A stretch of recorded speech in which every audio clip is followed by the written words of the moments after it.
where the river meets the sky. In the quiet village of Avelen, nestled between golden wheat fields and a winding silver river, lived a girl named Alara. She was known not just for her kind heart and wild, curly hair, but also for the way she always watched the sky, as if waiting for someone the clouds might return. Alara ran a small bookshop near the riverbank, passed down from her grandmother. The shelves were filled with dusty classics, letters never sent, and poems people had once whispered to the ones they loved. Every morning, she would place a fresh flower in a tiny vase by the window, hoping beauty might call destiny closer. One spring day, as the cherry blossoms danced across the stone path, a stranger walked into the shop. His name was Selim. He was a traveler, a painter from the city who had lost his sense of direction, both on the map and in life. With his weathered sketchbook and eyes full of quiet sorrow, he asked Alara for a book about the river. "You don't need a book to know the river," Alara said with a gentle smile. "You need to walk beside it, listen to it, trust where it leads." And so he did. Over the next few weeks, Selim returned again and again, sometimes for books, sometimes for tea, and sometimes just to see Alara's eyes light up when she spoke of stars, stories, and secret dreams. They spent hours wandering the fields, watching the river reflect the sky, talking about things they'd never told anyone else. She told him about her dream of writing her own book someday. He told her he used to believe in love, until it walked away and never looked back. "You don't lose love," she whispered one twilight, "you just find new ways to carry it." Slowly, something unspoken began to grow between them, a tenderness not rushed, like the slow turn of a page or the gentle unfolding of dawn. One night, as a soft rain fell, Selim painted Alara beneath the lanterns that hung outside her shop. He gave her the painting without a word, then kissed her hand. But love, like the river, is rarely still. Selim received a letter from the city. His work had been accepted into a gallery. It was everything he had wanted. And yet, when he told Alara, his voice trembled. "Will you go?" she asked, though her heart already knew. "I have to," he said. "But I don't want to leave you." Alara didn't cry. She smiled, even though it hurt. "Then don't leave. Or if you must, come back. I'll be here, where the river meets the sky." He left the next morning. Seasons passed. Letters came. Fewer over time. But Alara waited. Not in sadness, but in hope.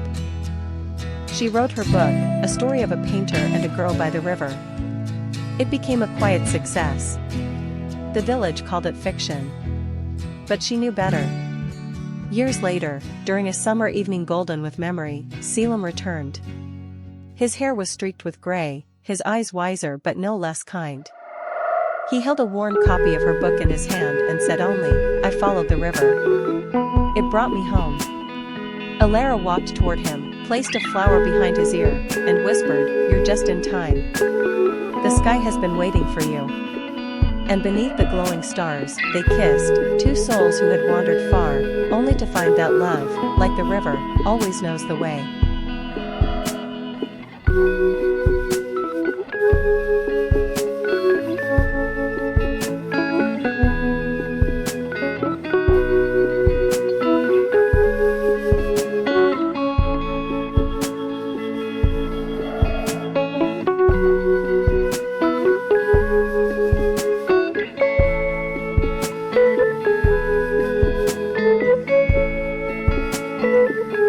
Beneath the cherry moon. In a quiet town nestled between rolling hills and whispering woods, lived a young woman named Elena, a painter known for capturing the soul of every season on her canvas. She lived a simple life in a quaint cottage with ivy crawling up its stone walls, always finding peace in the colors of dawn and the melodies of twilight. One evening in early spring, as cherry blossoms began to bloom, Elena set out to paint the moon rising over the lake. She walked along the old path she had taken many times, the cool air filled with the sweet scent of blossoms. Setting her easel by the water, she noticed someone sitting on the other side of the lake, a man, quiet and still, playing a soft tune on a violin. The music drifted to her like a forgotten dream, and for a moment, she forgot to breathe.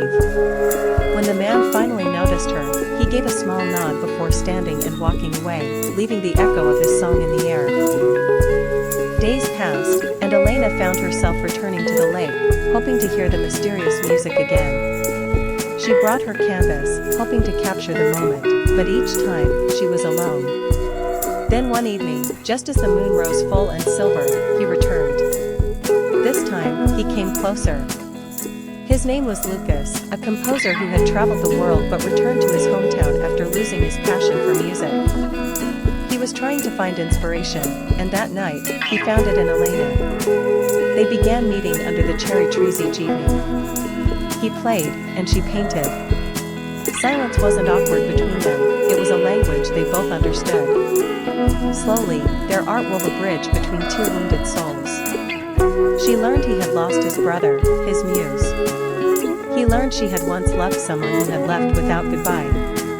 One night, during a soft rain, Lucas brought her a song, a melody he called Elena's Light. It was delicate, like falling petals and whispered dreams.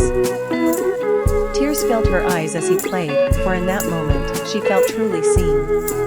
Their love grew, not in grand gestures but in small things, a brush left on a windowsill, a music sheet tucked between books, shared tea on rainy afternoons. Spring turned to summer, and the town watched their story unfold like a poem. But happiness, like seasons, was fleeting. Lucas received a letter from an orchestra in Vienna, an offer to compose a full symphony. It was his dream, the one he had buried after his brother died. Torn between love and purpose, he asked Elena what to do. Elena, heart-aching, smiled through tears. "Go," she whispered. "Music saved you once. It will again. And I'll be here, painting our memories." He left on the first day of autumn. Letters came, full of notes and love, but the lake felt colder without him. Still, Elena painted every evening, her canvas filled with cherry trees, silver moons, and the echo of a violin. Years passed. On a spring night, as blossoms danced in the wind, Elena returned to the lake, older but still carrying the same quiet hope. As the moon rose, a familiar melody filled the air. She turned. There he was, Lucas, with silver in his hair and a violin in his hand. "I told them I'd only write symphonies if I could return to where it all began," he said. And beneath the cherry moon, she took his hand, and they began again.